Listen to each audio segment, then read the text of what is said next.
সত্যি কতদিন পর সবাই একসাথে মিলে আবার খাবো, আড্ডা মারো। সত্যি দেখো আমার ভাবলেই প্রাণটা না জুড়িয়ে যাচ্ছে।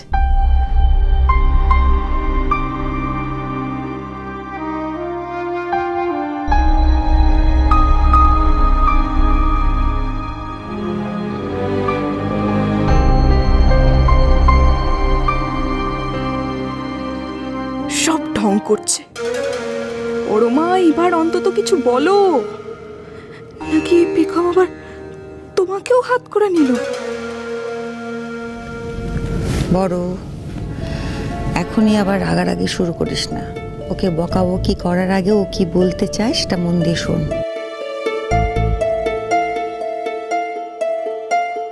মা, আমি আপনার মনের অবস্থাটা বুঝতে পারছি। আমি জানি আপনার দিদিভাইয়ের জন্য কতটা টেনশন হচ্ছে, আপনার মনের মধ্যে তোলপাড় চলছে। আমি এটাও জানি যে দিদিভাই একেবারেই ঠিক নেই মা। ওই জঘন্য লোকটা আমাকে যেমন আঘাত দিয়েছিল, দিদিভাইকেও আঘাত করেছে। দিদিভাই হয়তো আমার চেয়ে আরো অনেক বেশি আঘাত পেয়েছে। আমি দিদিভাইয়ের অবস্থাটা বুঝতে পারছি মা। আমাকে একটা সুযোগ দেবেন মা। আমি এই কঠিন সময়ে দিদিভাইয়ের পাশে থাকতে চাই মা। আমাকে প্লিজ অনুমতি দিন।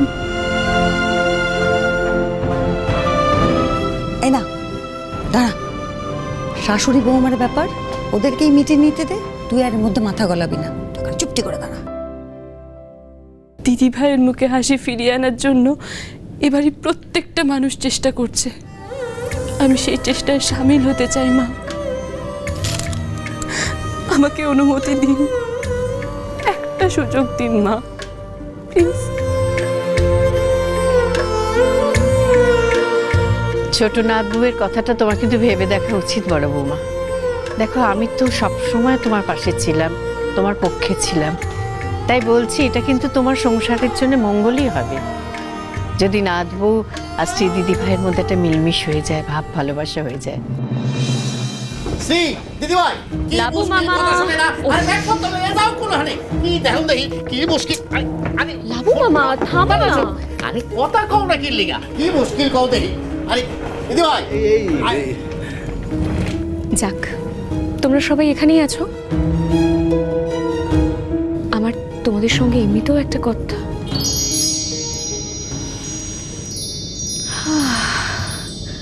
আই থিঙ্ক আমি একটা গন্ধ পাচ্ছি।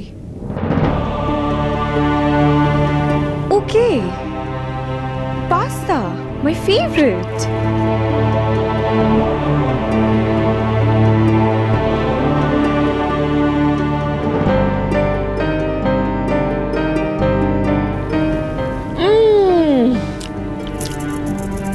Yum.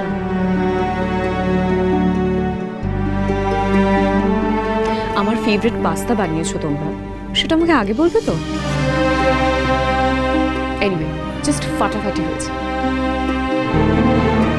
বেরোনোর আগে অ্যাটলিস্ট পাস্তাটা টেস্ট করতে পারলাম, সেটাই ভালো লাগছে। শ্রী,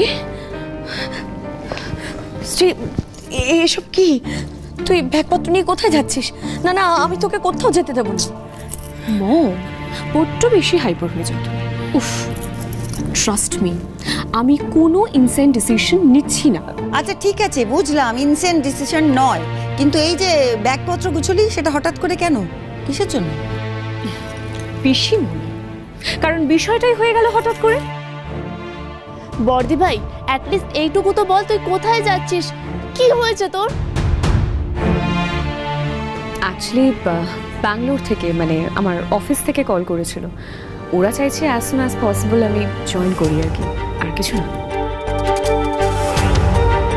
শ্রী, তুই কিন্তু বলেছিলি এখানে সেটেল করবি, তাই ব্যাঙ্গালোরের সব পাট চুকিয়ে সব ব্যবস্থা করে এসেছিস। এখন এসব উল্টোপাল্টা কি বলছিস বলতো? আরে না গো, আমি সত্যি বলছি কাকুমণি, ওনারা চান আমাকে আবার অ্যাপয়েন্ট করতে, তাই কল করছে। না না দিদি ভাই, তুই বাড়ি ছেড়ে এখন কোথাও যাবি না। হ্যাঁ, এখন এই বাইরে যাওয়ার বিষয়ে আমারও কিন্তু মত নেই দিদি ভাই। দাদু, ঠাম্মি, এরকম করো না প্লিজ, একটু বোঝার চেষ্টা করো, আমার তো ক্যারিয়ারের ব্যাপার। শ্রী, তুমি এখানে থেকেও ক্যারিয়ার করতে পারবে। বাবা,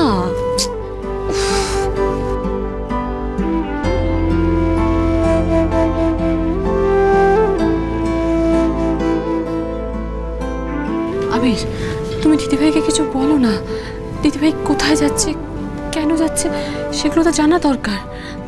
দিদিভাই এরকম মেন্টাল কন্ডিশন, অত দূরে একা একা যাওয়াটা ঠিক হবে না। আবির, যাও না, কিছু বলো না। পালিয়েছিস দিদিভাই?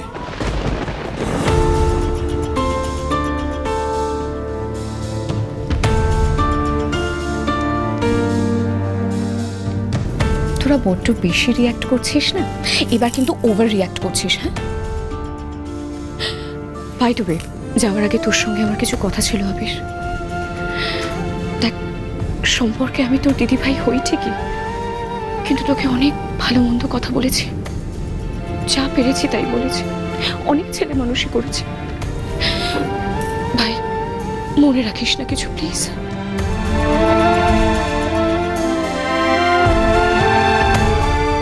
তুই আমাকে আবার ভাই বললি দিদিভাই?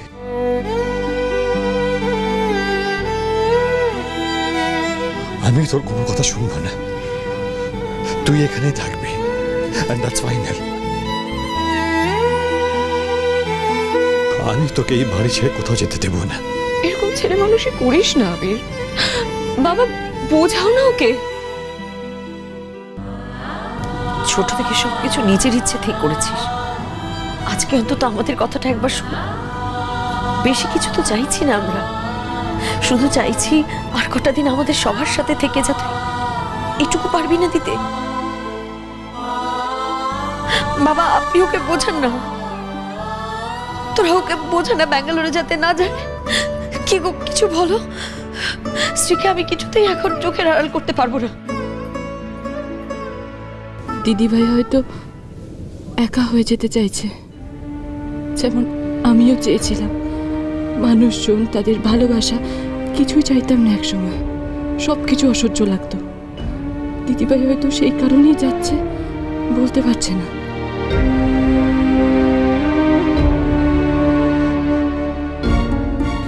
দিদিভাই, তোমার আমার উপর রাগ করার হয় করো, বকো, চিৎকার করো, যা খুশি করো, আমাকে চড় মারার হলে মারো না, কিন্তু তুমি বাড়ি ছেড়ে যেও না দিদিভাই, যেও না।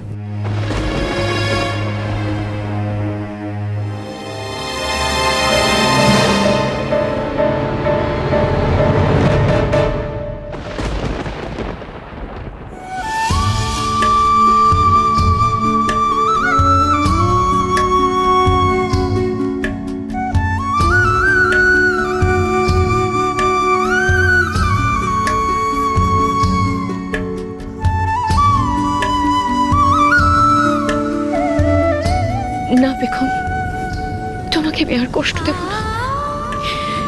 না জেনে না বুঝে আমি তোমাকে অনেক কষ্ট দিয়েছি। তোমার কাছে তো ক্ষমা চাওয়ারও মুখ নেই আমার। দিদিভাই, তুমি এসব কি বলছো? তুমি কি শুধু আবিরের দিদিভাই, আমার দিদিভাই না?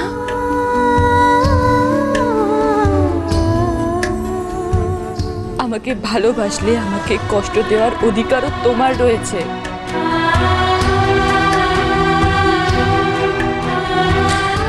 তুমি আমার কাছে ক্ষমা চাইছো কেন? আমি জানি দিদিভাই, তুমি যা করেছো নিজের জন্য তো কিছু করোনি, যা করেছো পরিস্থিতির দোষে করেছো। আর কাউকে বিশ্বাস করা তো পাপ না দিদিভাই।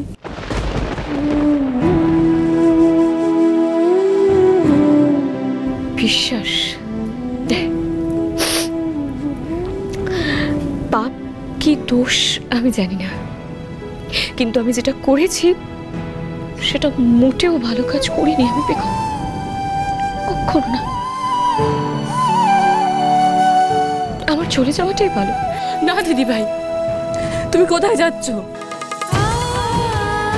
তুমি বাড়ির মানুষগুলোর মুখের দিকে চেয়ে দেখো একবার। তুমি তো জানো তুমি এই বাড়ি ছেড়ে চলে গেলে ওরা কতটা কষ্ট পাবে, তারপরেও তুমি যেতে পারবে দিদিভাই? জানো, আমারও জয়েন্ট ফ্যামিলি ছিল, অনেক বড় পরিবার ছিল, কিন্তু যখন আমার পরিবারের সাপোর্ট সবচেয়ে বেশি আমার দরকার ছিল, আমি পাইনি। প্রত্যেকে আমার থেকে মুখ ফিরিয়ে নিয়েছিল।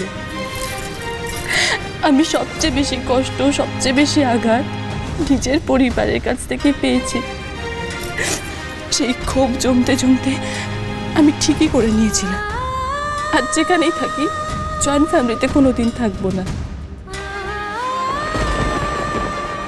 আমার জয়েন্ট ফ্যামিলিতে থাকতে অসুবিধা আছে। বিয়ের পর আপনি আমার সঙ্গে আলাদা একটা ফ্ল্যাটে গিয়ে থাকতে পারবেন। কিন্তু এই বাড়িতে আসার পর আমি বুঝতে পেরেছি দুঃসময়ে পরিবার কত বড় আশ্রয় হতে পারে। এই বাড়ির প্রতিটা মানুষ একে অপরের জন্য কাঁদে, একে অপরের জন্যই হাসে। তুমি এই আশ্রয়টাকে হারিয়ে যেতে দিও না দিদিভাই, দিও না। আমি তোমায় বলছি, একদিন এই পরিবারটাই তোমার সবচেয়ে বড় শক্তি হয়ে দাঁড়াবে। তুমি একা হয়ে যেতে চাইলেও এই পরিবারের মানুষগুলো তোমাকে একা হয়ে যেতে দেবে না। পৃথিবীর সবাই তোমাকে আঘাত করতে চাইলেও এই বাড়ির মানুষগুলো কখনো তোমাকে আঘাত করবে না। সবার মুখের দিকে দেখো দিদিভাই একবার, সবাই ভেঙে চুরমার হয়ে যাচ্ছে শুধুমাত্র তুমি বাড়ি ছেড়ে চলে যাবে বলেছো বলে। যেও না দিদিভাই, যেও না প্লিজ দিদিভাই, যেও না, যেও না দিদিভাই।